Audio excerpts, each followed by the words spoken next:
E então ela procurou todos os recursos humanos, a palavra é essa. E ninguém conseguiu resolver esse problema. Quando meu irmão nasceu, meu irmão foi tirado com muita dificuldade da minha mãe. Ele foi retirado, a minha mãe não conseguiu ter ele normal. E os médicos chegaram e disseram para ela, olha, ou a senhora faz o ligamento, né? Ou a senhora quase ficou na mesa. E ela disse, não, ainda não vou fazer. Quando ela descobriu que estava grávida de mim, os médicos ficaram muito bravos, porque, na verdade, o risco de haver esse... Era uma gravidez de risco. Total, não só para a criança, para ela. Nós poderíamos morrer na gravidez ou na mesa de cirurgia. Só que quando eu nasci, o médico ela fez o ligamento, só que o médico naquela... não existia ecografia, não existia nada, né? Não tinha como ver. E ele não deu reposição hormonal. Ele tirou o útero, as coisas das mulheres. Sim. E a minha mãe começou a... Eu não entendo muito, mas digamos assim, os hormônios foram retirados, mas os hormônios não foram repostos. Sim, então ela não tinha uma condição hormonal alinhada. Não tinha. E o que acontece? E isso começou a gerar depressão.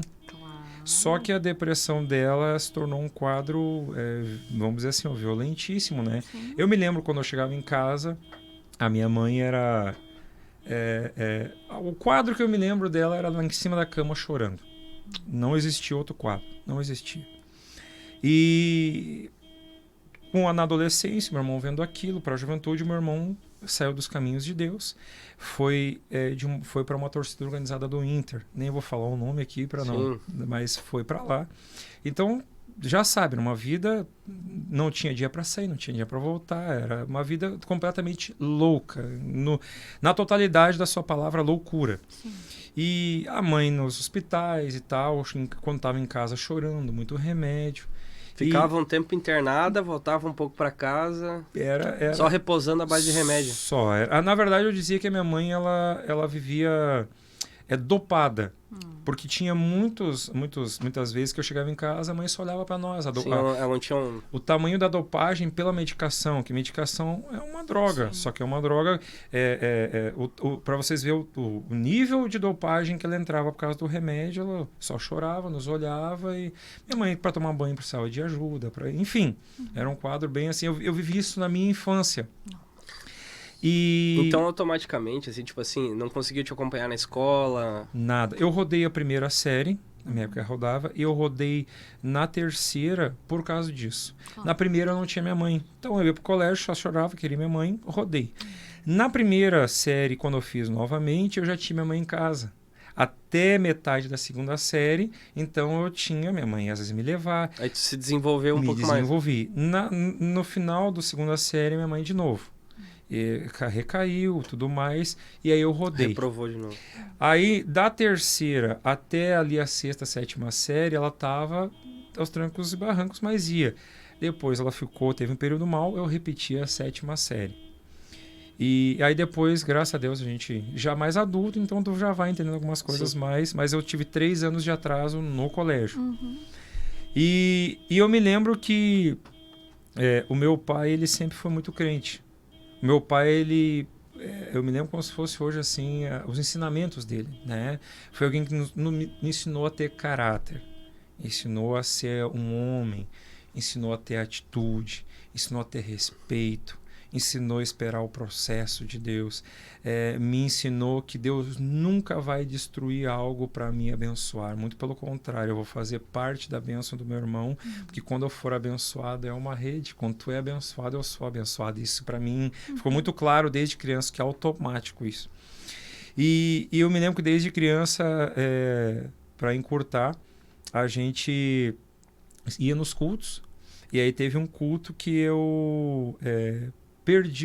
nós fomos num congresso em Sapucaia do Sul, no bairro Fortuna. Quem conhece a rua Formigueiro. É formigueiro porque literalmente é um formigueiro de casa e de gente. E aí eu me lembro que nós ficamos até o final do culto, todos os irmãos foram embora.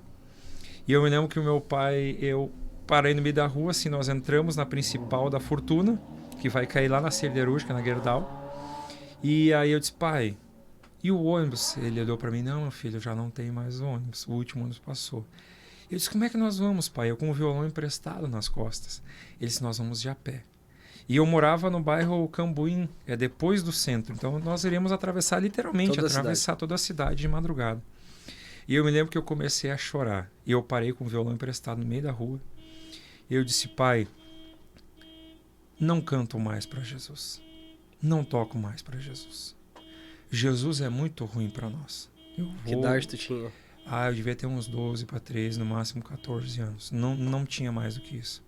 E eu me lembro que sinceramente, assim, na minha cabeça, Jesus estava sendo muito ruim comigo. E eu disse, pai, há poucos anos atrás, eu tive um problema na garganta do nariz, a carne esponjosa, ela tomou conta, só que eu tenho as vias do nariz tortas.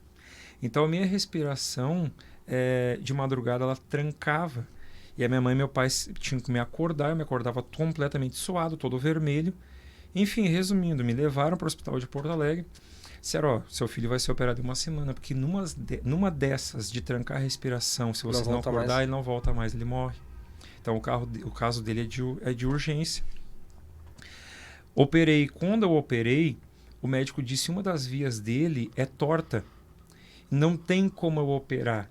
Esse problema vai retornar. Então só depois dos 18. Se acontecer de voltar antes dos 18, vocês trazem ele urgente, porque o caso dele é um pouquinho complicado.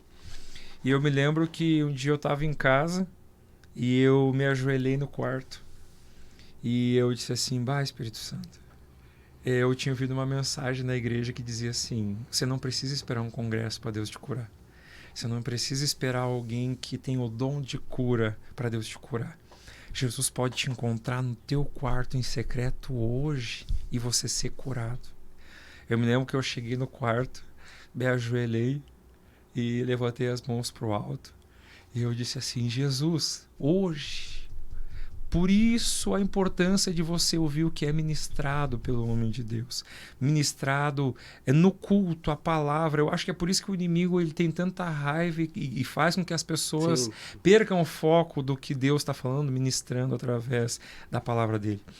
E eu disse assim, se o Senhor me curar hoje, Jesus, eu vou te louvar independente do lugar onde o Senhor quiser, eu vou ir. Eu vou, pai, conta comigo. Eu tava sendo aquele menino assim, conta comigo, Jesus, tamo junto, mas eu preciso de um milagre. Eu me lembro como se fosse hoje. Às vezes eu digo, Deus, como eu queria sentir aquela presença. Sabe assim, aquela presença que invade tudo. Parece que teu quarto estava vazio, doença, problema, não sabe onde o irmão tá. Parece assim mãe depressiva. E aquela presença assim, tomou conta do meu quarto. Eu senti que algo me tocou. Eu senti que a minha garganta ficou quente. Eu senti assim que houve algo diferente. Uma ação sobrenatural. Sobrenatural. Deus entrou na minha vida assim. E desde aquele momento, nunca mais eu voltei do médico. Nunca mais eu tive problema. A minha esposa diz que eu deito e durmo. Ela brinca, tu parece um morto. Porque nada. Eu simplesmente deito e me acordo no outro dia. Desde aquele dia que eu convidei o Espírito Santo a entrar na minha vida, entrar no meu quarto e fazer. Foi antes dessa vez que tu... Do meu pai. Eu tô contando por quê? Porque a gente faz promessa para Deus e quando vem alguma dificuldade, a gente joga tudo. Nesse dia com meu pai, e aí eu disse, pai, Jesus tá muito ruim com a gente. Eu me esqueci de tudo que ele tinha feito. E eu me lembro que meu pai virou para mim com um sorriso disso. Aquele sorriso... Jamais eu me esqueci, jamais. Ele virou para mim com um sorriso e disse assim para mim, meu filho, Deus está trabalhando. Eu disse assim, mas como está trabalhando, papai? Está tudo errado. Olha a mãe, olha o mano, a nossa vida. A gente não tem dinheiro. Eu quase sempre, quando eu tinha uma roupa, era uma roupa só durante o ano, porque era muito pela questão da mãe, pela questão da casa. Eu disse, mas trabalhando como para a nossa vida? Aí é que está a diferença. Enquanto tu olhar com um olho normal, a tua visão vai ser agora normal. Mas se tu abrir os teus olhos espirituais, tu vai ver os céus trabalhando em nosso favor.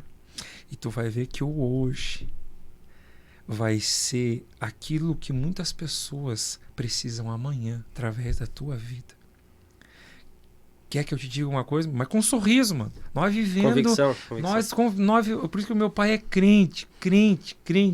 Eu disse assim, mas como assim, pai? Ele disse, enquanto tu adora, Deus trabalha.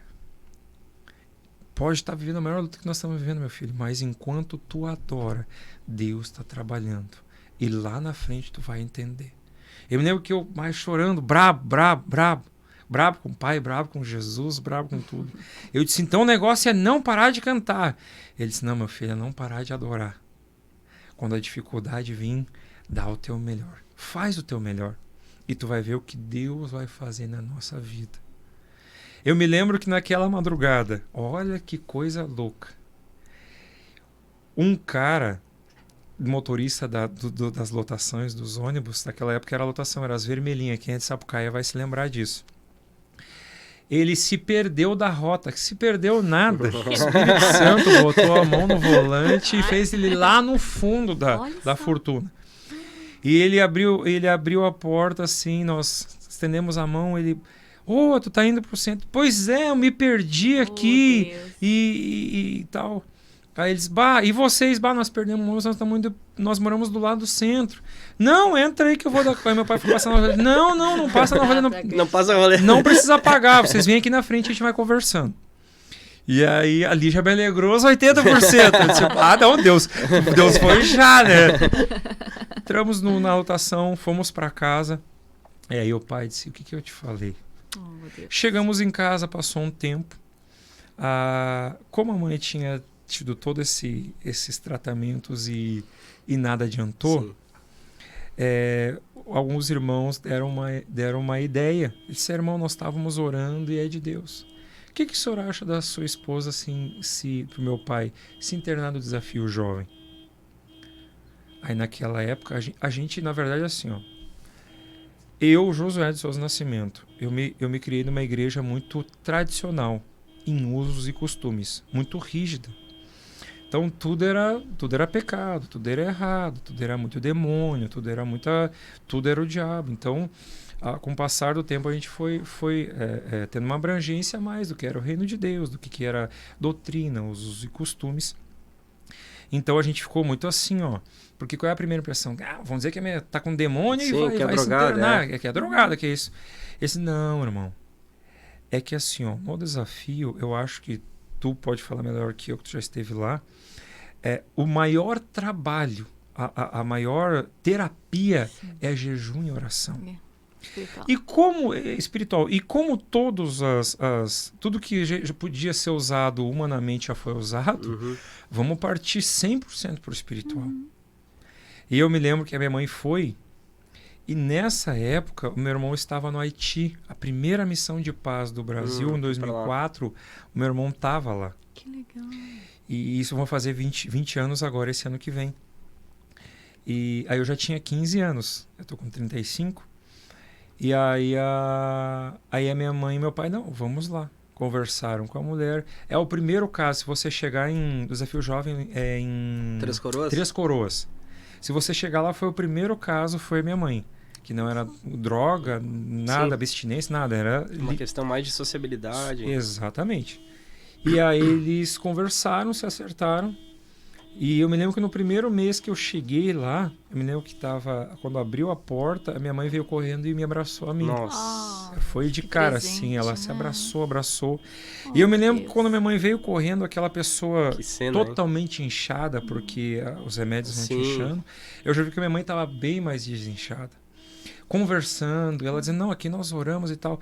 Eu disse, mãe, e o medicamento? Ele disse, não, na segunda para a terceira semana já não precisei mais nada. Oh, Deus. A mamãe ficou 6 meses no desafio jovem.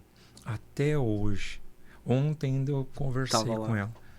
Nunca mais ela voltou, nunca mais teve uma caída. Deus, obrigado, Jesus. O Espírito Santo fez um trabalho por completo na vida dela.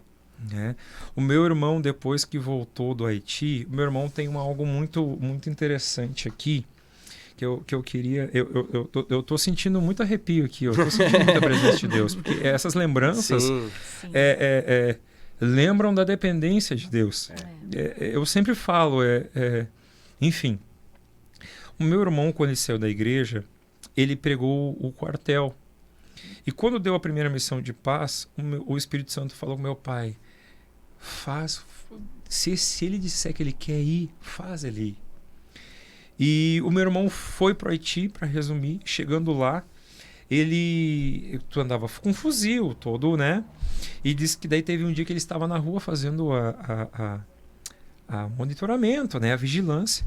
E disse que ele viu uma igrejinha aonde a parede era pela metade, não tinha teto, as todo quebrado, pessoas no chão. E disse que ele tinha que ficar naquele local. E ele disse que não que ele se distraiu, mas eles começaram a cantar. E aí porque assim, ó, eu tenho dois sonhos de conhecer humanamente falando, bem humanamente, África e Estados Unidos. Porque a África, ela não tem condições nenhuma financeira, mas houve aquelas crianças, aquelas pessoas negras cantando. Meu Deus. É uma adoração linda, fora do padrão. Fora do padrão. O pessoal diz que o grande avivamento está acontecendo lá, né? Assim, o pessoal que entende. O negócio eu vejo os vídeos assim, meu coração pula. E aí, já falando condições financeiras, de técnica, os americanos, os negros americanos. Então, qualidade. É qualidade. E ele se sentou, ele começou a ver aquelas crianças cantando, e disse que o coração dele disparou. Ele começou a chorar, ele disse assim, lá no Brasil, o meu irmão está na igreja cantando, eu tive todas as oportunidades e eu não quero. O meu pai está na igreja ministrando, mesmo todas as dificuldades, e eu não quero. Aí naquele dia ele disse assim, quando eu voltar para o Brasil, eu vou na igreja e vou pedir perdão para meu pai. Tu vê quantos 1000 quilômetros o Espírito Santo leva alguém para quebrar o coração dele. Tem aquele versículo, acho que é de Oséias. Deus me leva pro deserto para revelar o meu coração, né? Para revelar o meu coração. É bem isso aí. Foi isso aí. Ele chegou no Brasil, eu me lembro que ele chegou, ele demorou mais ou menos uns meses, 1 mês a 3 meses. Porque quando o Espírito Santo trabalha, o diabo também trabalha do outro lado. E aí ele chegou na rua, porque daí quando ele chegou teve tempo os psicólogos do exército não liberaram eles, porque tudo que eles viram, porque lá era tipo assim, ó, as pessoas mortas na rua era normal, então tudo que eles faziam, né? E aí quando ele chegou, ele se apegou muito no vinho, ele comprava o garrafão, aquilo era meio um consolo para ele, um calmante de tudo aquilo que ele viveu. Aí um dia o meu pai saiu de casa, eu saí com um violãozinho, meu pai saiu pro culto. E aí o pai, vamos no culto, meu filho? Não. Quando ele estava jogando bola, o Espírito Santo trouxe aquela lembrança do Haiti. Só gurizada, tá aqui o vinho, tomar um banho, tô indo pra igreja. Aí diz que os guris, tu tá louco, Moisés? Não, pode deixar. O apelido dele era Negão, até hoje lá na vila, Negão. E aí diz que ele tomou um banho e foi pro culto. Eu me lembro como se fosse hoje. Ele chegou no culto, ele foi direto ao meu pai no altar. Ele se ajoelhou na frente do meu pai. Ele disse assim, meu pai, eu quero lhe pedir perdão por tudo que eu lhe fiz passar hoje. E eu quero lhe dizer que a partir de hoje eu entrego a minha vida a esse Jesus. E eu sigo com o Senhor, o meu irmão e a minha mãe. Oh, glória a Deus. E eu me lembro quando meu irmão voltou, ele chegou pra mim e disse assim, mano, o Fernandinho tinha lançado um DVD, o Abundante Chuva. Tinha o primeiro DVD, o primeiro CD do Fernandinho, agora me fugiu o nome. Aí o primeiro DVD era o Faz Chover e o segundo já era o Abundante Chuva. E aí ele pegou o Faz Chover e o Abundante Chuva. Então, assim, ó, nós furemos aquele CD, aquele DVD, o meu irmão de frente, eu sabia de frente pra trás, de trás pra frente. E aí eu me lembro que ele chegou pra mim e disse assim, mano, eu preciso de algo vivo, mano, porque eu vejo isso daqui e eu vejo, e aí entra o confronto, eu acho nosso. Porque ele disse assim, cara, eu ficava 3, 4 dias, eu brigava com a polícia, eu ficava louco, nós quebrava tudo, nós brigava, nós ia pra vida ou pra morte. E eu chego na igreja assim, parece que os crentes vão para um encontro social, aonde tu não pode nem falar alguma coisa a mais, senão aquilo vai meu Deus, tu vai ser fulminado. Ele disse, mano, eu preciso de algo vivo. E eu disse, então existe uma pessoa que morreu ao 3º dia. Mas ele ressuscitou, morreu na sexta, mas no domingo ele ressuscitou. Ele está vivo até hoje e ele tem novidade para tua vida. Ele disse assim, cara, vou tocar um instrumento. Cara, bateria. Os vizinhos até hoje devem ter uma lembrança maravilhosa de nós. E desde ali foi a formação de caráter do meu irmão. Meu irmão entrou na igreja, namorou, noivou, casou. Enfim, hoje ele é um mestre na palavra, alguém que, meu Deus do céu, meu irmão é uma pessoa maravilhosa. Tive esse final de semana almoçando com ele, com a minha cunhada, meu pai, minha mãe, né? É uma pessoa assim, Jesus literalmente transformou a vida dele. Mas tanto a minha mãe, tanto meu pai, tanto meu irmão, não que o médico, não que alguém especializado para tratar o problema deles resolveu, não resolveu. Fizeram o que puderam, né? Fizeram o que puderam. Mas existem casos que eu vejo que aonde tu diz Espírito Santo, eis-me aqui.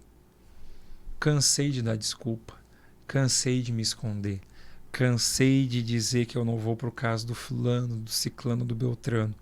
Independente do que aconteceu, eu estou aqui. Eu vi que foi a chave de virada na minha família. Sim. Cristo foi tudo aquilo que nós precisávamos. Nós corremos atrás de muito quando não tinham nada, quando nós tínhamos o tudo. E o tudo para nós muitas vezes se tornava nada. Não, fulano vai resolver, o ciclano. Eu imagino o Espírito Santo dizendo assim, vem Mas comigo. eu imagino a expectativa de vocês. Não, agora no tratamento, agora vai, né? Anos, né? Anos. Entendeu? Quantos anos mais ou menos? Foi 12 para 13 anos. Nossa, foi praticamente toda a tua infância e pedaço de adolescência. Aí, mano, aí surgiu a questão, aí eu vou entrar um pouquinho, essa foi a minha questão de família, bem superficial. Sim, porque assim, tem mais coisa. Se eu falar... Se cavocar... Não, se eu falar... Isso foi bem resumidamente. Sim. E aí entra a minha parte. Eu desde cedo, muitas pessoas disseram assim para mim, tu tem o dom de cantar, tem o dom de fazer, liderar. Eu fui aquele cara assim, por quase 2 anos eu limpei a igreja. Eu ajudava muito uma irmã que limpava a igreja. O nome dela é Sueli Canabarro. A minha mãe é Sueli Nascimento. Então eu tinha um carinho muito grande, né? Eu tava sempre com os filhos dela, na casa dela. E aí eu me lembro que, como a gente não tinha condições financeiras, que nem eu falei, eu ia pra igreja, eu ia limpar a igreja, eu ia ensaiar, eu ia tocar. E aí eu me lembro que eu queria cantar na igreja. Mas aquilo eu era muito ruim. A palavra é essa. Eu era muito desafinado, muito fora do tempo. Eu era muito afoito, né? Eu acho que a pessoa começa a ministrar hoje, começa a cantar, né? Não tem essa noção. Só que eu era afobado 3 vezes mais. O negócio era... Jesus era tão bom e eu queria explodir aquela bondade. E aí eu me lembro que tinha um irmão na igreja que foi o que me ensinou as primeiras notas, umas 2, 3 notas, um Amaral. E aí ele disse assim, traz o teu violãozinho e fica aqui na frente da igreja, fica na frente dos músicos, no primeiro banco, pra te poder ver as notas aqui. E aí eu levava o violãozinho, ficava lá, e aí os músicos da igreja chegavam pra mim e diziam assim, cara, faz um favor pra nós. E eu, faço, cara, vai embora e leva essa porcaria junto. Nessas palavras. Mas Mônica, sabe que assim, eu vou chegar lá. Hoje eu precisava passar por isso. Sim. Eu precisava ter esse... E aí eu dizia assim, não tem problema. No outro culto, chato. Cara, tu é muito chato. Cara, tu não vai cantar. Tu é muito ruim, desafinar, não dá. Tá. E aí eu me lembro que teve um culto. O irmão Amaral disse assim, hoje tu vai cantar. Eu disse, o senhor tem certeza? Porque assim, eu chegava em casa... Domingo, 6 horas da manhã, eu tava com o violão no banheiro, 5h30 ensaiando. Eu dormia com o violão. O violão em cima de mim, eu me tampava com o violão em cima de mim. E aí eu comecei a ensaiar, e no meio daqueles ensaios, que eu não tinha técnica... Na minha época não tinha DVD, não tinha nada, era no livrinho. Revistinha. E aí eu me lembro que eu chegava em casa, não entendia a revistinha, eu botava os dedos, e eu chegava na igreja e dizia, irmão, que nota é essa? Com quem que tu aprendeu isso? Não, eu tava em casa, botei os dedos. Deu certo ali. E deu certo. Ele disse, não, isso aí é dó. Aí eu, no outro final, isso daí é ré, isso daí é mi. Tá, mas tu tem certeza que ninguém tá ensinando? Não, eu chego em casa, ouço o som que foi feito, começo a colocar os dedos e coloco. Tá. Ele disse, aí eu fui cantar num culto caseiro, meu pai fazia muito. Nesse culto caseiro, eu fui cantar, que era só lá que deixava eu cantar, né? Lá no círculo de oração, porque o círculo de oração nunca tinha músico. Então as irmãs chegavam e diziam, ô, irmão José, que bênção, eu tô aqui.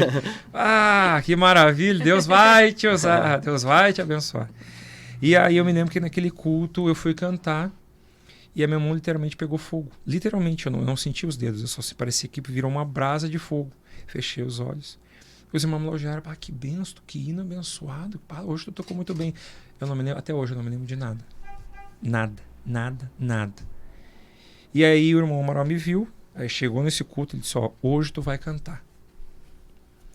E eu disse assim, o senhor tem certeza? Tenho. Eu era muito fã do Matos Nascimento. Sim. Tinha todas as fitas. A primeira fita do Matos Nascimento, o primeiro EP dele, se chama Quero Vitória. E esse daí eu furei o CD, fita, o papai tinha um disco também. Eu cheguei na igreja, comecei a cantar, irmãos amados, sei o quanto tem chorado, tantos problemas assolando as nações, enfermidades, desemprego, muita fome, gritos de guerra. Porque aquilo não era simplesmente o louvor. Sim, era a canção da tua vida. Era a canção da nossa vida, registrada exatamente falando do que a gente estava passando. E aí cantei aquele louvor. Aí chegou no final do culto, onde é que tu aprendeu a tocar? Porque os guris não queriam me dar os instrumentos deles. Aí o irmão Amaral disse, não, ele vai tocar na minha guitarra. Ele vai tocar na minha oportunidade. Quando deram a oportunidade para ele, ele deu para mim. Cantei, foi uma glória de Deus. Aquele dia ficou marcado, né? Foi alguém que me deu a oportunidade. Dali em diante, nós começamos a cantar na igreja. Houve um problema e os músicos eram muito bons, muito. E eles saíram da igreja. E aí sobrou para quem? Foi contigo. Pros meia boca, né? Para não dizer ruim. E aí começou eu, o sobrinho do pastor, o filho do pastor e a sobrinha do pastor. Eu montei uma banda. Eu digo que era a banda do Chaves, porque era um para cada lado. Só Jesus na nossa vida. E aí a gente começou a ensaiar, a tocar, mas muito ruim, muito dificuldade. Naquela época também, instrumento, enfim. E a gente começou a tocar. E eu me lembro que, como eu sempre digo assim, quando tu começa a bater na tecla, Deus também começa a ver o teu, né, que tu tá realmente empenhando querendo aquilo. E eu me lembro que eu chegava na igreja assim, cada ensaio, cada culto, vamos por aqui, vamos por ali, vamos fazendo. E a gente começou a se dedicar.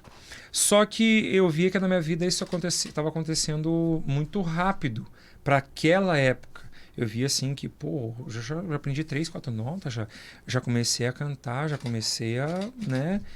E aí os irmãos começaram a me elogiar. E eu acho que era aqui onde eu mais, o ponto eu acho que eu queria chegar, sabe? Eu estava correndo para dar uma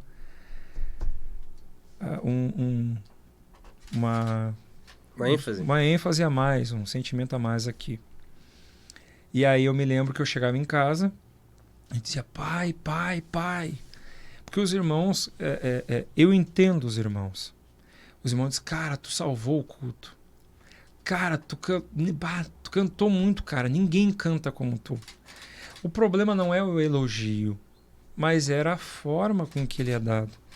Se para às vezes a gente que é adulto, um elogio mal colocado, às vezes tu já fica meio inchado. Sim. Tu imagina um jovem, um adolescente, alguém que tá descobrindo o seu chamado, o seu ministério ali. E eu, pai. Por isso que eu digo, o meu pai, ele foi o cara assim, a minha base. Literalmente. Quem é a tua base? Jesus e meu pai. Mais uma vez ele deu para mim sorrindo. Ele disse assim, não, meu filho, tu não canta muito. Tu não é o cara, tu não salvou o culto. Tu não... meu filho, tem gente que canta 10 vezes melhor que ti.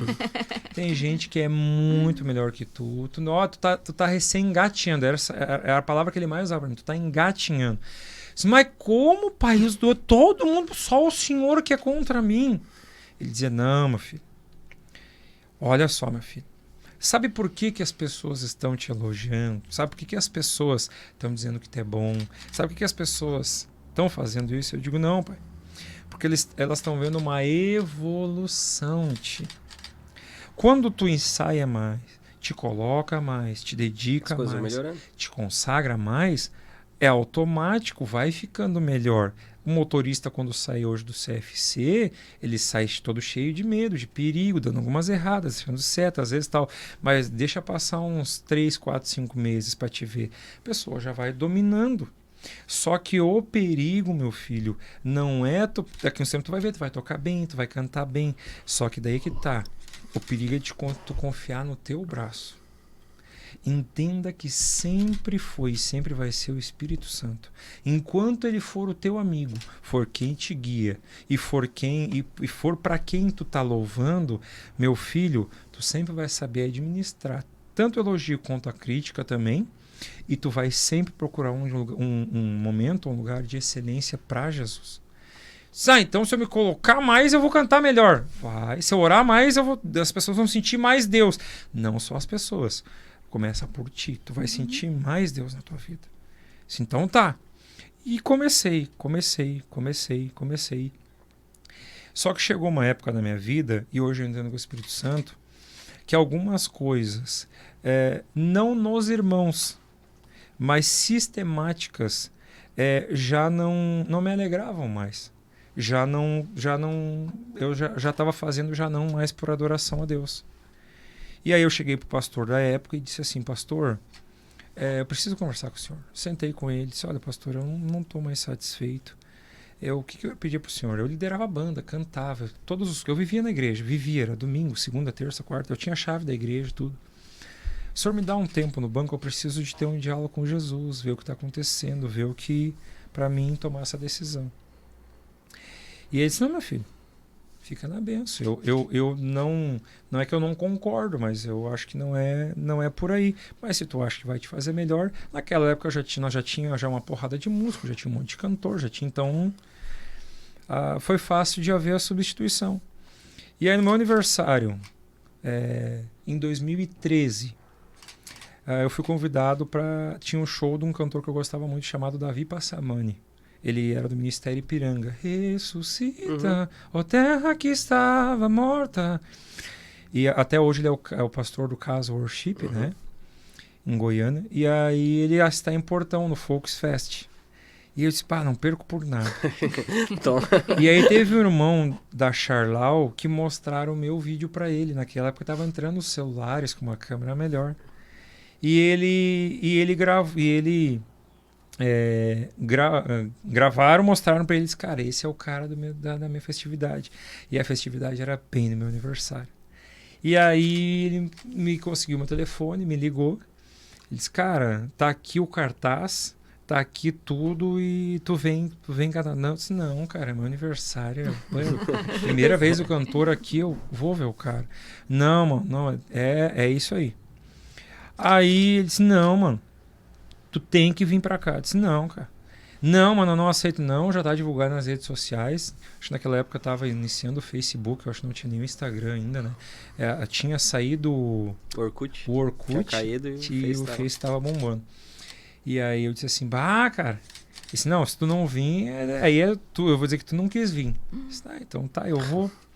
Aí eu cheguei lá, tinha uma banda completinha, tocando. Eu disse, irmão. Aí no final do culto a gente conversa. Aí no final do culto ele disse assim, cara, sabe por que eu insisti? Porque mostraram o teu vídeo. Eu disse, mas eu já tenho a banda. E quando eu fui dormir, o Espírito Santo me incomodou. E disse assim, esse é o cantor da tua campanha. E a banda é a banda da tua campanha. Porque o cantor não tem banda e a banda não tem cantor. Eu fiz exatamente isso porque precisava unir vocês. E eu estou te falando agora, chamou o líder da banda do cara, entrar agora na banda. Eu disse, cara, deixa eu orar até dezembro. Quando foi o final eu acho que era dia 26 de novembro, Deus me deu o ok. Chamei eles vieram em Sapucaia, nós fomos numa lanchonete. Eu disse, cara, vamos, é assim. Dia 3 de novembro de 2013, eu fui cantar no Desafio Jovem de São Leopoldo. O Vita? O Vita. Foi minha primeira escala com eles, minha primeira escala, enfim. E ali a gente orou e eu já pedi para sair do Ministério que eu congregava. Eu nasci e até os meus 23, 24 anos eu fui da Assembleia de Deus Ministério de Madureira, em Sapucaia do Sul. Uhum. E aí fui para a Assembleia de Deus. Só que eles disseram assim, ó, a gente está saindo do campo da Charlau, muitos já tinham se mudado para Novo Hamburgo e a gente está indo para lá para ficar mais perto. Tá. Nós vamos ficando da floresta. Eu disse, mas nem... Para mim, eles estavam falando inglês. A floresta deve ser algum mato, alguma coisa, não sabia de nada. Vamos lá para a igreja da floresta. Floresta. Cheguei lá, fui congregar. E aí foi onde eu conheci Juarez Cavaleiro. Pastor Juarez, querido. O cara que... não sei se já falou com ele, mas, cara, é um cara que para fazer o da VidaCast aqui, cara, é um cara que se tu tivesse 10 horas é pouco, que é um cara assim... Eu digo, o Juarez para mim é um pai, é um pastor, é um amigo, enfim, é um conselheiro. Ele me deu a maior oportunidade ministerial da minha vida, né? Que foi o Café com Jesus. É o cara assim que... E aí o que acontece? Eu fui no primeiro culto da Assembleia, eu fui no culto central da Floresta. O pastor Vitor Pires era o pastor presidente ainda. E aí, a gente começou a cantar nas congregações. A gente começou a entrar na Santa Rita, agora industrial. Quando ela era toda de madeira. Eu não peguei. E aí eu me lembro que eu entrei lá, Gils, eu tinha 150 quilos. 150? 150, hoje estou com 99. Olha. Aí eu cheguei lá e o piso era de madeira. O legal é que era onde ficava a juventude atrás, era uma madeira de cada cor. A igreja era uma benção. Fogo puro. E aí eu me lembro que eu fiquei embaixo, eu tenho as fotos. Só que aquilo fazia assim, porque eu era Pentecoste todo culto. Eu dizia, rapaz, isso aqui vai quebrar. Eu ficava aqui paradinho, não vai, mano, não vai quebrar, mano. Não. Rapaz, seu Espírito Santo sustenta. Eu disse, rapaz, vai quebrar, vai quebrar, vai quebrar. Vai quebrar. Não vai. Nunca quebrou. E aí eu me lembro que num culto setorial, o Juarez foi. Naquela época já o Josias, que hoje é o superintendente da Floresta, foi junto. E aí me viram cantando. Eles, rapaz, nós vamos alastrar e tal. E aí eu me lembro que o líder da banda naquela época, fui líder da banda da Almighty, e no meio do ano, o Espírito Santo já disse, no final do ano vai acontecer isso e isso, e eu quero que tu coloque o Josué. Ele me colocou, me chamou, deu as ideias, disse, a gente nunca teve uma banda dos jovens e tal, e a gente quer que tu assuma a banda dos jovens. Tá.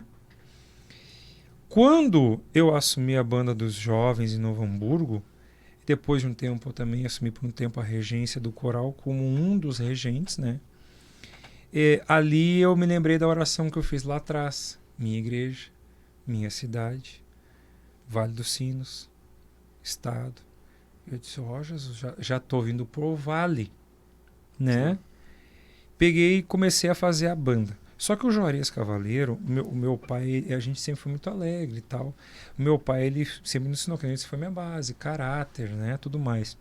Só que ministerialmente, ali eu entendi por que Deus me tirou dessa Sapucaia, me incomodou e me trouxe para Novo Hamburgo. O Juarez foi aquele cara que eu ia na casa dele tomar um café e ele falava tudo que eu precisava ouvir. Tudo. Ele dizia, tu tá errado nisso, nisso, nisso e nisso. Tu precisa mudar nisso, tu precisa deixar de falar isso, tu precisa de fazer aquilo.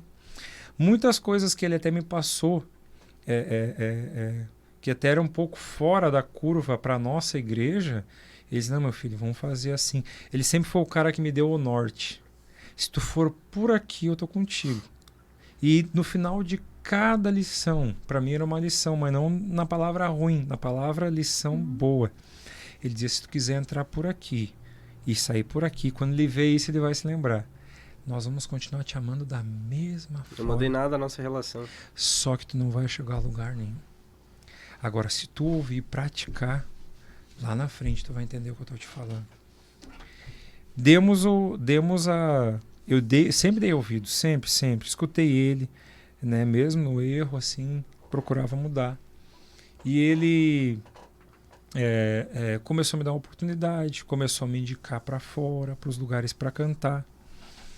E depois daquilo, ele disse para mim assim, meu filho, eu vou te indicar se aproxima do Alex Jovenassi, o Leco de Canoas. Legal. Na época do Comadverse, quem era a banda da Comadverse, naquela época era Consumadverse, né? Depois virou Comadverse. O pessoal poder entender a região do Vale dos Sinos, aqui no Rio Grande do Sul, todas as igrejas, todos os jovens das igrejas. Então é mais ou menos isso. E toda a Assembleia de Deus, isso. Acontecia, a Consumadverse era o conselho da mocidade e superintendentes, né? Do Vale dos Sinos, mas tinha gente do litoral, tinha gente paraiana, tinha gente enfim, né?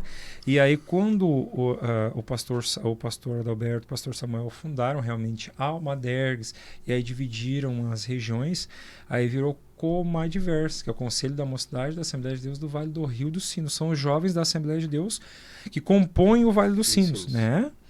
E aí naquela época o Leco era líder da banda, formava todo aquele vocalzão na sede de Sapiranga e tal, e tal.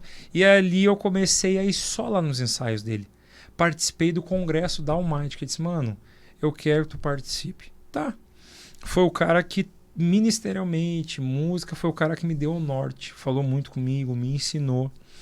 Por isso que eu digo, se hoje eu estou cantando e saindo, primeiro é bondade de Deus, mas foi porque pessoas me ajudaram. Instrução dos irmãos. Eu sou bom, mano. Bom é Talento sem Jesus. instrução, né? É graça. Se não tiver alguém pra te dar o rumo, tu tá lascado. Fui na casa dele, eu me lembro que eu passei uma semana fazendo um intensivo de louvor com ele. Do lado dele, falando com ele. Teve uma vez que ele veio em Sapucaia pra conversar comigo e tal. Aí ele me levou para ser aquele grande coralzão que ele formava, de 50 e 10 vozes lá em cima lá. E depois, no outro ano, me levou para fazer parte do vocal de baixo principal. E solar o louvor. Aí eu disse assim, mano, mas é tu é o cara. Eu disse, não, mano. Deus está me mostrando o que ele vai fazer na tua vida. E eu não tô aqui para trancar na tua vida. Eu tô muito pelo contrário. Eu tô aqui para abrir as portas e tu para te ser. Esse cara, mas é tu que canta, porque o Leco, quem conhece, ele é um monstro, é um cara assim. Ali eu ouvi o caráter de Cristo. Em nenhum momento ele teve por usurpação ou por egoísmo. Não, eu agora sou o cara, eu vou aproveitar. Não, muito pelo contrário. Ele viu algo na minha vida, precisava de alguns toques que o Juarez já estava me dando, e ele foi o cara que me impulsionou. E aí, no outro ano, ele pegou e daí a banda da Almighty, que se encerrou as suas atividades como banda da Almighty. E aí ele disse, não, eu canto. Daí a banda de Sapiranga, o maestro Anderson Cruz, nós vamos tocar para ti. Faltando um mês pro Café da Manhã com Jesus, o Leco, não vou poder.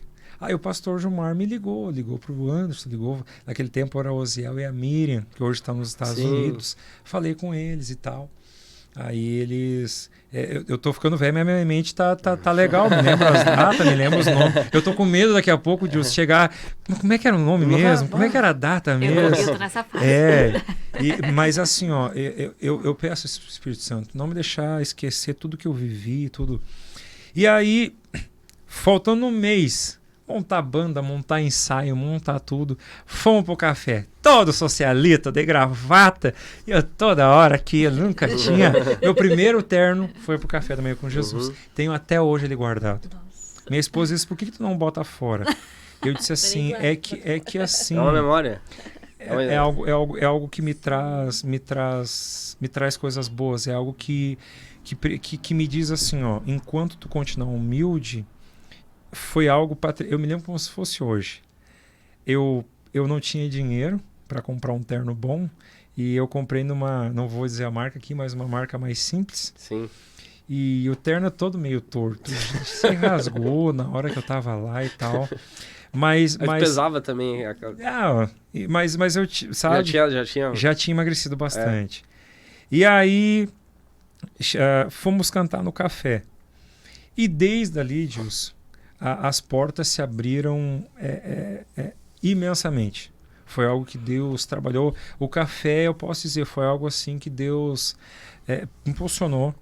Né? Depois dali, a igreja, Vale dos Sinos, eu não vou dizer que não tenha nenhuma igreja que eu não fui cantar, mas todos os campos, pastores, superintendentes, né? Muita coisa fora também.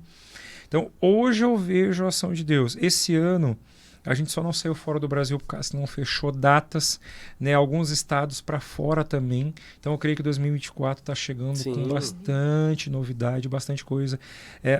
O meu ministério, né?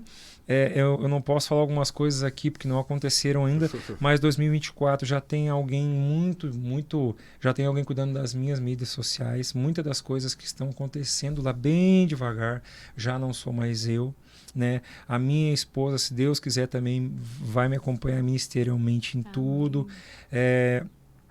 A minha esposa também, eu acho. Meu Deus. Eu vou Segura contar. o coração. Eu vou contar Mateus aqui. grava, Não sei se eu grava tenho aqui, tempo, mas eu vou contar aqui. Meu Deus. Porque assim, ó, Gilson, a Thaís, ela, se eu chorar aqui, você não bola. Tem lencinho, Não, você capaz prepara tem tudo, lenço, a tudo mãe preparado. já sabe. Depois de tudo isso que Deus fez, e eu falo isso assim com toda alegria, porque foi Deus que fez. Foi Deus que preparou, foi Deus que botou pessoas no meu caminho. Hoje, eu viajo todo o Rio Grande do Sul e as pessoas dizem, cara, tu é o cara do café? Sou. Tu é o cara do Juarez? Eu disse, sou. Cara, como eu queria trabalhar com o Juarez. Como eu queria ter a amizade do pastor Gilmar. Como eu queria ter estado com o Leco e tal. O congresso que eu participei com o Leco, com o Ademar, eu fiquei na frente daquele pregador famoso hoje da gurizada. Rodrigues. Não, prega sentado. O pastor Alcione falou o nome dele, o David Leonardo. Foi aquele ano que ele veio ali. Eu fiquei na frente dele. E as pessoas dizem, cara, como eu queria trabalhar com eles. Cara, eu tive a honra, o privilégio. E ainda tenho, né? E aí eu me lembro que, como eu chegava na igreja, você vai para os solteiros. Isso aí, escuta bem. O Mateus aí vai gravar. Como eu queria... Não corte essa parte. Como eu queria... o meu negócio era Jesus. Era cantar. Não é Deus, é Deus, é Deus, Deus. Aí o Juarez uma vez, meu filho, Tem que dar deixa de ser boca aberta. Deixa de ser cabeçudo. Olha pras meninas. Eu disse assim, não, chefe, é fogo, é glória, é louvor, é adoração. E eu chego lá e eu me esqueço. Realmente, o negócio era cantar, era pular e tudo, era sair suado. Aquilo não era uma questão de, ele fez. Não, era algo que ardia em mim. Eu queria sair esgotado dali. E aí eu me lembro que eu fui cantar numa congregação em Sapiranga chamada Corsã. Eu fui 7 ou 8 aniversários deles. E aí, para resumir, um dia eu cheguei lá, a Thaís estava triste, e a Thaís é assim, culto pode estar uma geladeira. Ela levanta a mão, ela grita, ela canta, se estiver afinado, desafinado, o culto, ela faz o culto dela. E eu disse, olha ali, Jesus. Acho que ali vai dar. Aí conversei com os líderes dela, não, cara, melhor escolha, não podia. Aí fui conversar com ela, né, tudo mais. Aí a gente passou um tempo, já tinha um Instagram, conversamos pelo Instagram, depois pedi o WhatsApp dela e pelos compromissos me esqueci de chamar ela. E ela ficou muito brava. Vem que pode. E chamou no Instagram, conversar, ligou e depois não me chamou mais. Só queria engajamento. Aí teve um dia que eu fui no distrital da São Luís. Hoje eu congrego na subsede de São Luís. E aí fui lá no culto. E aí no outro dia era o culto de Central da Almades. Fui todo social nos dois cultos. Tem até as fotos hoje. Terno, gravata. Eu disse, não, o negócio é vamos pras ganhas. Eu sou crente. E aí cheguei lá. Aí fui no distrital, cantamos com a banda. E o pessoal, vai amanhã Central. Eu disse, não vai dar, eu não tinha carro. Aí o meu irmão...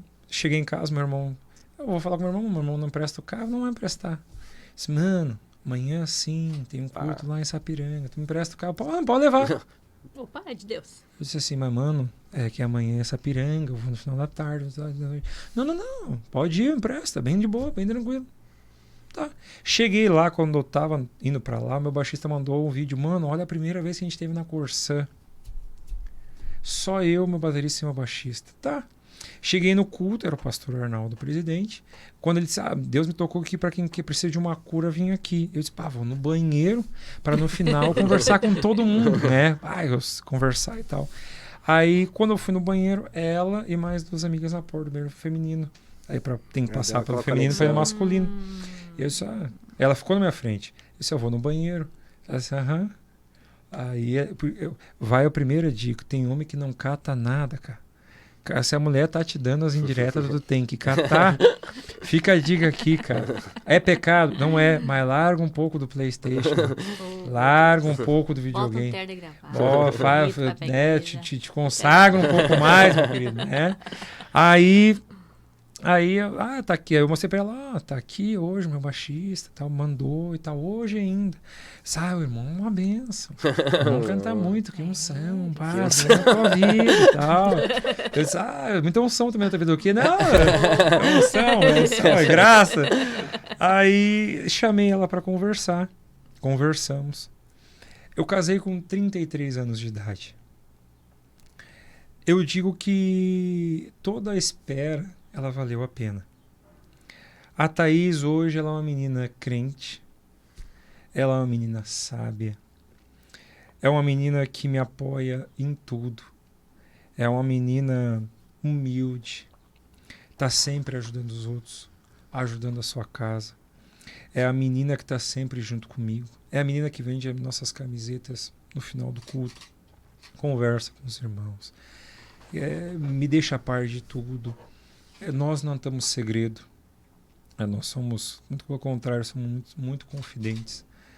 Ela é a menina que eu digo assim, ela foi a promessa de Deus que se cumpriu na minha vida.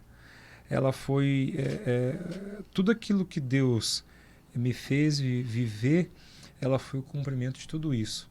Porque eu entendo assim, que o casamento, meu pai sempre falava, tu tá assim, o casamento ou ele com a pessoa, ou tu encontra a pessoa e ele faz assim. Ele sempre fazia essa cena para mim.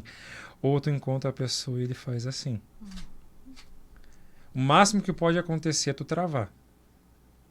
Mas quase sempre. Tu dá uma decolada cresce, ou diminui. Então a Thaís hoje é a menina que me faz crescer em tudo. Ela é a menina... eu sempre digo assim, literalmente, foi a bênção de Deus. Aquilo que Deus tinha de especial. Foi ela foi o que Deus me entregou na minha vida, foi ela. Eu sou muito feliz ao lado dela, quero dizer que amo muito ela. E tudo que a gente está planejando para 2024 e para a vida toda, eu não me vejo sem ela, não me vejo sem ela estar do meu lado. Até hoje em dia, quando a gente recebe um convite, hoje em dia eu não sei tu, mas as pessoas às vezes preferem, tu vem com a tua esposa? Venho, então tá. Acho que as pessoas hoje já estão entendendo mais que é um ministério, é uma família. Né? Claro, a gente não tem filhos ainda. Mas é o complemento de tudo, né? Então, a minha vida hoje é isso. Ainda depois dessa declaração. Pessoal, vocês aguardem. O Gilson vai começar a falar. Corta aí, Matheus. Já fica aqui, ó. Eu sempre falei isso pra Thaís, né? Eu digo pra ela assim, você não é o deserto, nem a terra prometida. Olha aí. Mas eu andaria 40 anos só pra te encontrar. Pega essa. 33 anos, olha aí, ó. Pra casou com 33. Olha aí, ó. Que bacana, José. Tudo que Deus fez. Que benção. José, eu tenho uma curiosidade.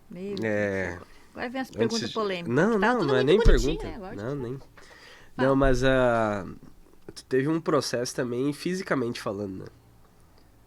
E como é que foi pra ti, José? Porque tu tinha 150 quilos e hoje tá com 99. Nossa. De altura tem quanto, José? 188. Ah, mas tu é alto, né? O ano que vem... Tu enfrentou alguma dificuldade, assim, nessa questão?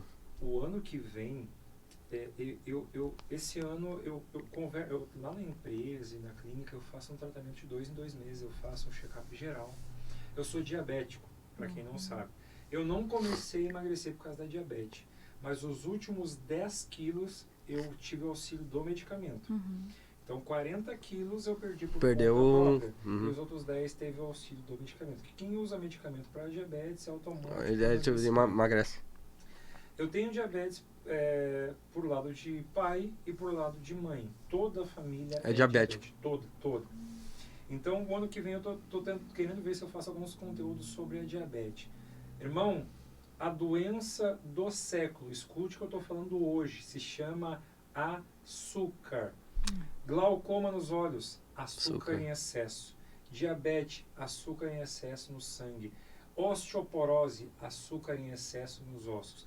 Eu poderia, no cérebro, eu acho que é neurisma, excesso de açúcar no cérebro. Dentre tantas... A própria depressão. Né? Depressão. Tudo...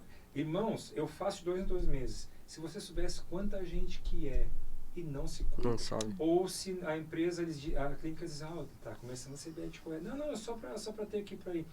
Escute o que eu estou lhe falando. E eu tive que passar por um processo por isso.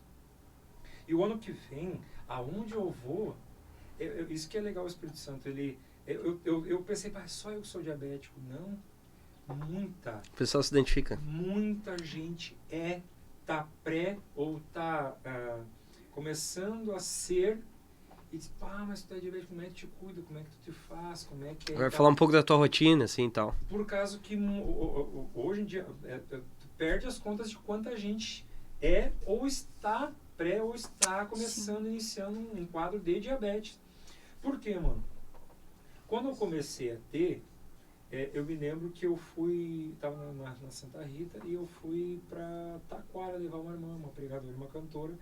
Eu senti que deu uma rodada no negócio. Eu disse, opa. Outro dia na rua dei mais uma rodada. É meio que um apagão, assim? 2 segundos. Tu gira tudo, perde a força nas pernas e não tem um para te segurar. Tu vai ao chão. E eu, Jesus, tá. Fui no médico e o médico fez... deixa eu te falar, o que tu sente? Eu sinto uma dorzinha nas pernas, sinto uma vontade de tomar água, sinto uma vontade no banheiro mais excessiva do que eu tinha antes. E eu disse, 99% tem diabetes. Assim, mas como é que tu sabe? Botou a maquininha no meu dedo, 175. Nossa! Aí disse, beleza. Aí eu fui aquele crente espiritual, né? Não, vou orar, vai dar tudo certo. Aí eu me lembro uma vez, o Jonas da Boa Saúde diz assim, mas tu quer que eu ore pra cura ou pra te tomar vergonha na cara e se cuidar? Sim. Aí eu disse, acho que eu tenho que tomar vergonha na cara. Tá. Aí fomos pro médico. E aí, o que o malandro faz? Ele corta o pudim, ele corta... o que tem açúcar na cara, na verdade, né? De cara. E beleza. Não, eu cheguei lá no médico, deu 280, 270 e poucos. Eu disse, doutor. Tá. Ele começou a me dar um medicamento. Aí no medicamento, eu voltei a fazer o que eu fazia, porque o remédio compensava? Dava uma estabilizada? Cheguei lá quase 400. Nossa. Tava por morrer já? Não, que idade tu tinha? Mas isso faz agora. Eu tinha 27, 28. Pois 29. Coisa... Aí o doutor... 28 para 29. Eu fazem 4 para 5 anos que eu me trato com o doutor assim... Arrisca? Aí, arrisca. Cheguei lá no doutor, aí ele sentou para mim e disse assim, cara, o que tu quer? Que eu comece a cortar os teus pés, tuas mãos? Ou tu quer entender que ninguém quer, mas foi familiar geneticamente, tu adquiriu diabetes, hoje tu precisa de mudança. Então, doutor, a partir de hoje eu vou, então tá. Cara, daí vem a questão do dia a dia. Aí eu entrei com medicamento, eu já troquei 3 ou 4 vezes, porque é uma troca para ver qual é de organismo para organismo. Sim, vai testando. Até porque hoje eu faço exames anuais, é isso daqui de exames. A única coisa que eu tenho, única, é a glicose. Única. O resto, se tu pegar meus exames, é perfeito. Aí ele disse assim, Josué, nós vamos começar com o processo alimentar. Tudo hoje é alimento. Arroz branco tem açúcar. Batata inglesa tem açúcar. Teu hambúrguer tem açúcar. A tua maionese tem açúcar. Tua pizza tem açúcar. O teu refrigerante, cara, eu já deixo a dica aqui. José, o refri zero é bem melhor que o outro. Não, os dois são uma porcaria. Bem no português. Só que o refri zero realmente ele não tem açúcar. Cara, o dia lá na empresa, a empresa dá muitas essas palestras, e a mulher começou a me mostrar o que tem de açúcar em cada refri. Tu vai te apavorar, cara. O refri de 2 litros, quase metade, é açúcar puro. Então, a partir desse ano 2024, eu quero criar alguns conteúdos sobre isso. Importante. Porque a minha vida hoje, na empresa, hoje eles servem arroz integral, algumas coisas, porque eu disse, cara, eu sou diabético, tem mais um monte de gente. Aí eu levava o arroz integral de casa, fazia tudo, né? E aí, com o tempo, eles colocaram para mim, em casa, fica a dica aqui, eu conversei com o meu médico, José, é certo? Não, mas é um escape. Ele disse assim, sexta e sábado, tu sai? Eu disse, saio. O que tu come? Doutor, é o dia da pizza, é o dia do X, que nem os nutricionistas, é o dia do lixo, né? Aí, então continua assim, come um X na sexta, come uma pizza no sábado. Teu organismo tem que entender. Sim, esse ciclo. Esse ciclo, porque, tô vindo, me tratando, entrou algo a mais aqui. Ele tem que entender, porque se tu seguir só no diet, quando tu realmente for comer uma pizza... Vai passar mal. Vai passar mal. Então, assim, aí eu comecei. Hoje, durante a semana, cara, a minha janta é um bife de frango, bife de porco, na air fry. Air fry a gente usa muito, né? Lá em casa a gente... Enfim, se eu for pela lista aqui, é gigantesco. Sim. Aí um arroz integral, um feijãozinho e uma água ou um suco diet. Isso aí. Essa é a minha janta. Aí, às vezes, sexta, quando eu não saio, eu continuo nessa sequência. Senão é sábado e, às vezes, no domingo. Mas hoje a última exame que eu fiz, deu 140. Para um diabético, está perfeito. Até 140. Para um diabético. Quem já tem essa propensão. Tem a doença. Mas, cara, eu creio que quando eu passei mal, eu já fui a 600. Porque foi onde eu fiquei cego, onde as pernas doíam. Foi aonde eu me senti, não conseguia sair da cama, porque se eu me levantasse, eu caía, literalmente, rodava. Então, assim, foi algo que eu tive que lidar. E aí, por causa da diabetes, como é sangue, se te dá qualquer coisa, um resfriado mais forte, tudo impacta. Sim, entra do sistema imunitário. Tudo. Eu tô indo para essa parte imunológica agora, eu tô indo para a parte da... Faz suplementação de vitamina e coisa e tal. Isso aí, tô indo pra agora... Porque assim, os médicos têm que tratar de pouco a pouco. Sim. Primeiro eles tinham que resolver o que era mais urgente. Agora vai indo. Mas que nem agora, eu tô super legal, não sinto nada. Até mesmo um óculos. Tô vendo você perfeito. Se daqui a pouco eu começar a mexer... Altera a diabetes, muda a visão. Eu já vejo vocês meio embaçados. Que loucura. Interessante, né? Às vezes a gente não... É por isso que eu digo assim, por que foi dar em mim isso? Por que eu tenho essa doença? Porque esses dias eu tive o pastor Carvalho Júnior. Cara, a pressão dele é 23 por alguma coisa. E ele tem diabetes. Ele tem vários. Ele disse assim, meu filho, e é o que eu penso. Hoje ter a diabetes, hoje eu entendo muitas pessoas. E eu só tenho diabetes. Então é algo que Deus está permitindo eu viver para ser um canal de bênção para muitas pessoas que não aceitam. Esse dia eu conversei com um pregador. Não, eu tenho 300 e poucos, mas isso aí não dá nada. Jesus vai me abençoar isso. Eu sentei com ele e conversei. Te liga, mano. É que uns dias tu vai estar pregando e tu vai cair do outro. Mas Deus vai guardar. Não, cara. É que Deus está te guardando. Deus está te avisando. Sim, tá te dando a instrução, te ter o devido cuidado. Para te dizer que tu precisa de cuidar. E o cara se encheu de chocolate, se encheu de um monte de coisa. Eu disse, cara, tu tá brincando com Deus, cara. Entendeu? Então, hoje essa é a doença que eu carrego. Não sei se posso dizer que eu me espinho na carne, não sei se posso dizer que mas é a doença que eu carrego. Sim. Mas eu sinto que Deus tem me abençoado, tem conseguido. Tá conseguindo lidar com ela de maneira saudável. Estou conseguindo lidar. E é algo que Deus está colocando, que eu estou vendo que muitas pessoas... E assim, eu vou dar 10 anos, tá? 10 anos. Nós vamos entrar em 2024. Se Jesus não voltar até 2034, escutem o que eu estou falando. Diabetes vai ser a doença. Hoje ela já tomou conta, mas ela vai ser algo assim tão... um formato tão gigantesco, as pessoas vão ser obrigados a se tratar, que hoje ela já poderia dizer que ela é a doença do século. Hoje, já poderia dizer tranquilamente. Mas vai ser algo que as pessoas vão dizer assim, meu Deus... Seu grande... O grande desafio da humanidade. Porque hoje em dia tudo tem açúcar. As doenças todas é por causa do açúcar. Inflamatório, né? Hoje, eu dou um conselho. Josué, tu descartou o açúcar? Não. O que o meu médico fez? Hoje eu uso o açúcar de estévia. Tudo lá em casa é estévia.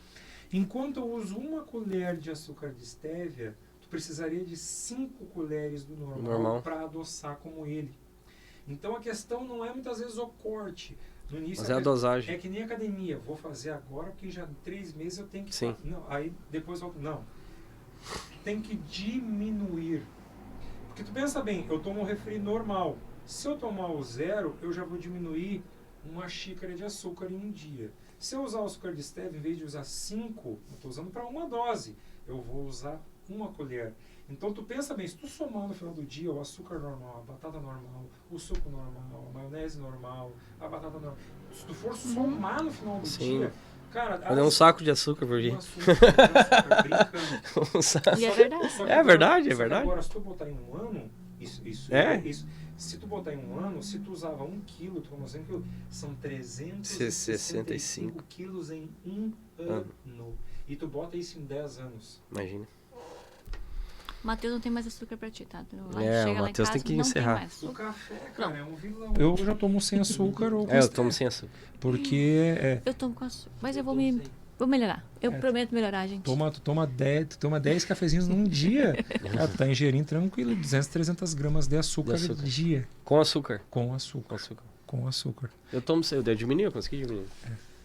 É a bom, mais ou menos. Cara, quando eu fico nervoso, eu tenho que botar açúcar. É que o açúcar... Que é uma resposta, eu acho que... O que eu sinto, cara, que assim, ó, o açúcar... Ele é igual um dependente. É uma droguinha. É uma droga. Porque assim, ó, qual foi o meu problema quando eu comecei o tratamento? Quando eu comecei Porque assim, ó, o açúcar é a força, como é que eu vou dizer? Mas é que nem o sal, né, cara? É a proteína, né? Não é uma comida sem sal e com sal. O açúcar é o carboidrato, né? É o que te dá força, Aí tu imagina tu cortar de uma hora para outra. Então... Por isso que eu digo, não se corta, se faz um tratamento. Só que vai ter dias que vai ser igual. Tem dias que eu me levanto, parece que a boca fica completamente doce, pedindo açúcar ou algo de açúcar. E aí eu venço hoje, eu venço amanhã. Eu gosto do pastor Silmar Coelho, que ele diz assim, ó, o pecado... Eu acho que o pastor Cláudio Duarte também fala. Cara, ele tá gritando. Mas se tu for cortando ele, daqui uns dias ele vai estar só dando um berrinho e não vai ter força nenhuma. E isso é igual da minha vida hoje. Pessoal, que história maravilhosa do nosso amigão Josué. Obrigado, Josué, né, por ter compartilhado aí. Pedaço da sua história. A gente sai daqui assim, fortalecido. Eu tenho certeza que esse conteúdo vai abençoar muita gente. Mônica, abençoa aí, agradece o Josué, enfim. Quantas lições, né? Nessa questão da humildade, de um pai temente a Deus. O legado de um pai, né? Reforçou muitas vezes isso, né? Também uma família temente a Deus e saber o ponto de partida de onde até a medicação pode ajudar e onde a gente vai ter que recorrer à fé mesmo, né? Não tem. Porque a gente sabe que Deus é soberano, não tem, né? A sabedoria que os médicos têm, né? A inteligência é dada por Deus, com certeza. Então, se eles não resolvem, tem aquele que consegue resolver. Tu viu como a minha vida, ela tem a parte do sobrenatural. E a parte do natural. Do natural.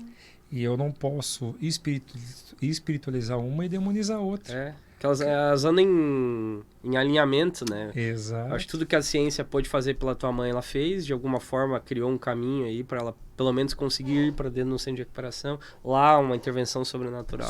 E assim vai. Corpo, alma e espírito, né? Tudo é Deus, né? Tudo é Deus. Eu agradeço aqui vocês do fundo do coração. Imagina, gente. Por estar falando um pouquinho. É que nem eu digo aqui. Eu até peço perdão se às vezes eu fui meio rápido a abordar. Mas é que é muita coisa. Não. A gente tem essa experiência. A gente viveu o sobrenatural de Deus assim, em tudo. E estar hoje aqui, estar hoje aqui é vivendo os planos, os projetos dos José, é um amigo. Eu vejo isso na minha vida, eu agradeço verdade, Deus, Mônica, vocês são Ah. queridos. E eu sempre digo para Deus, eu acho que a minha oração eu acho que eu nunca falei isso em público e nunca falei isso para ti. Mas eu sempre faço essa oração para Deus. O dia que o meu ego, o meu dom, o meu talento falar mais alto que a tua presença, não vale a pena viver. Não vale a pena eu continuar para servir de escândalo ou servir de mau testemunho para a minha geração que está chegando. Eu prefiro perder tudo, mas ganhar o céu, do que ganhar tudo na terra e perder o céu. Que lição, então, hein? A nossa vida, eu sempre digo, eu hoje estou como líder dessa banda junto com o Maestro Anderson Cruz, eu estou. Vai vir outro e vai tomar meu lugar. Esse vai ser o dia mais triste da tua vida, vai ser o dia mais alegre, porque eu vou entender que a minha vida valeu a pena para abençoar, para que outra pessoa pudesse se espelhar, crescer e não tomar o meu lugar, mas continuar a sequência daquilo que o Espírito Santo está fazendo. Uma geração vai, outra geração vem e É Deus isso, permanece para sempre. isso que Deus me chamou. É para hoje ser bênção para essa geração. De entender que dom e talento todo mundo tem, mas carregar a presença de Deus é completamente diferente. Maravilha! Obrigado, Josué. Deus abençoe. Um beijo pra Thaís. Pessoal, Thaís, Deus abençoe. A família do Josué, Deus abençoe. Família, Um pai, abraço, mãe, parabéns a esse abençoados, pai humanos, que testemunho. decidiu... arrumou força no momento em que toda a família precisava dele, né?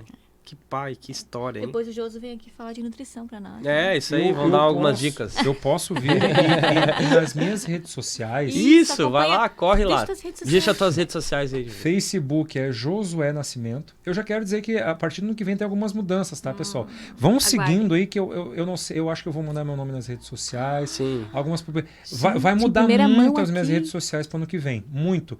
E um dos assuntos que vai entrar muito é essa questão diabetes, saúde, alimentação, vídeos, escalas, algumas coisas que Deus trabalhou no meu coração, algumas passagens bíblicas, algumas coisas que Deus trabalhou em mim Sim. para hoje poder ter esse momento É de que primeiro adoração. acontece aqui, né? Autoridade, Exatamente. Que Então, beleza. fiquem ligados que no Instagram, por enquanto, é Josuá, underline, que é o risquinho de baixo, Nascimento. Lá você vai acompanhar tudo, vai ver tudo que tem até agora e vai acompanhar toda essa mudança, Sim. né, do que vai acontecer. Mas essa questão de nutrição, de Vai diabetes, entrar. eu quero entrar porque assim, ó, muitos têm me falado e têm dito, mano, eu gostaria de acompanhar, porque é algo latente, algo visível, é algo cotidiano, é algo do dia a dia, Perfeito. que está entrando e tem muito crente que está achando que isso não vai dar nada.